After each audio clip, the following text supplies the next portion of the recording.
തീർച്ചയായും സണ്ണി ജോസഫ് കൃത്യമായി രാഷ്ട്രീയം പറഞ്ഞു തന്നെയാണ് പോകുന്നത്. അദ്ദേഹം ഇപ്പോൾ പറഞ്ഞത് ഈ തെരഞ്ഞെടുപ്പ് ഈ രാഷ്ട്രീയ വിലയിരുത്തലാകും, സംസ്ഥാന സർക്കാരിന്റെ ഒരു വിലയിരുത്തൽ തന്നെയാകും, അതിൽ കൃത്യമായി ജനങ്ങളുടെ വിധിയെഴുത്തുണ്ടാകും എന്നാണ് സണ്ണി ജോസഫ് പറഞ്ഞത്. പ്രധാനമായും അദ്ദേഹം പറഞ്ഞത് 3 കാര്യങ്ങളാണ്. ഒന്ന്, ശബരിമല സ്വർണ്ണക്കൊള്ള, അത് വലിയ തരത്തിൽ ജനങ്ങളുടെ മുമ്പിലുണ്ട്, അത് ജനങ്ങൾ വിലയിരുത്തും.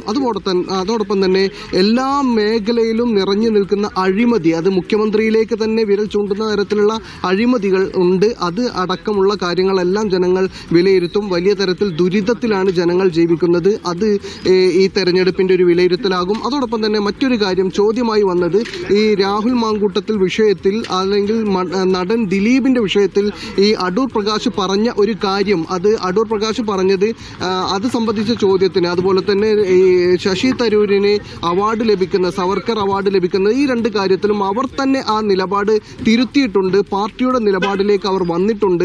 പാർട്ടിയുടെ നിലപാടിൽ നിന്ന് വ്യത്യസ്തമായ എന്തെങ്കിലും ഒരു കാര്യം അവർ പറഞ്ഞിട്ടില്ല എന്നാണ് പറഞ്ഞിട്ടുള്ളത്. അതോടൊപ്പം തന്നെ ഈ രാഹുൽ മാങ്കൂട്ടത്തിൽ വിഷയം എടുത്ത് ചോദിക്കുമ്പോൾ അദ്ദേഹം പറയുന്ന കാര്യം, അത് രണ്ടാമത്തെ പരാതി കോടതി തന്നെ തള്ളുകയാണ് ചെയ്തത്. കോടതി ആ വിഷയത്തിൽ പറഞ്ഞത് അത് വൈരുദ്ധ്യമുണ്ട് എന്നാണ്. അത് നേരത്തെ താൻ പറഞ്ഞ ഒരു കാര്യം, വെൽ ഡ്രാഫ്റ്റഡ് പെറ്റീഷൻ എന്നാണ് അതേക്കുറിച്ച് പറഞ്ഞത്.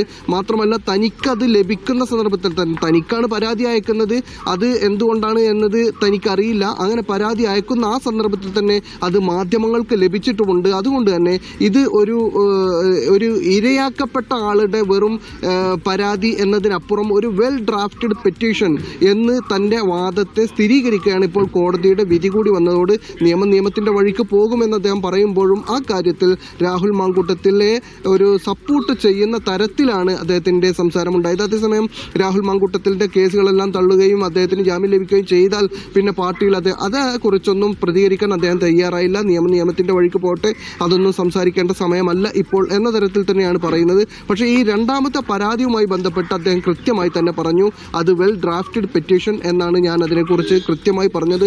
അന്ന് ആ പറഞ്ഞതിൽ തന്നെ ഇപ്പോഴും ഉറച്ചു നിൽക്കുകയാണ്. അതിൽ ദുരുദ്ദേശമുണ്ട് എന്ന സൂചന നൽകുന്നതാണ് അദ്ദേഹത്തിന്റെ പ്രതികരണങ്ങൾ.